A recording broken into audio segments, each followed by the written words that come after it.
In short, it's our new home for our women's volleyball, men's and women's basketball, and men's and women's indoor track and field programs. This is their day-to-day place. This is where they're going to practice and have competition. There's a perimeter curtain that goes all the way around the inside of the track. So if you drop the curtain, you could have basketball practice going on at the same time track is practicing. This curtain here on the north end, we'll drop that during a basketball game or a volleyball match. So you could have a practice going on the other side, or you could have hospitality on the other side. Say it's a football weekend, a volleyball match is going on, and Alumni Affairs is doing something on the Mondo here, and they would use the plaza that connects the stadium to the building. Also up here in the ceiling, those are sound attenuation panels. Again, very intentional. Did a lot of work to make sure the sound in here was more like Carnegie Hall and less like Charlie Brown's teacher. This is an athletics and event center, so it can be completely changed over to an event space. You see this scoreboard here on the north end. It retracts up into the ceiling. The one on the south end does not at this point, but it's going to be. We're going to convert that. So if there was graduation or something in here, we can retract the scoreboards. You see the goals are all up, and it would look like an event space rather than a converted gym. All the locker rooms, in addition to the athletic training clinic, have this clock, which is connected into the scoreboard, so they'll know exactly how much time before a game, how much time is remaining in halftime, that type of thing. So it makes it a lot easier for the teams to prepare, like, all right, we need to be back we need to go out in 2 minutes. Obviously, from an athletic standpoint, certainly as a showpiece for recruits coming on campus, to be able to tell recruits, here is where you'll be competing, here is where you could potentially be practicing.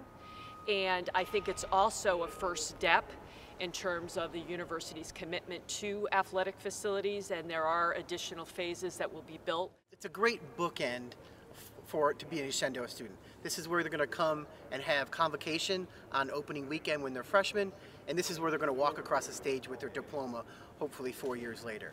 So the beginning and the end is where this is where it's all going to happen for them as Shenandoah students. Gives us an opportunity to get the community on our campus, and I think that's a huge advantage, not just from an athletic standpoint in terms of hopefully getting those folks here as fans, but also to showcase the university. So I think it's going to be very impactful in terms of being able to host events in addition to athletic competitions. So I think the opportunities are limitless for us to engage the community in a lot of different ways, and again, get them on our campus so that they can see what we're about, but also serve as a venue for them to really have a place to hold events, athletic events, so that they don't have to travel a great distance in order to do those things.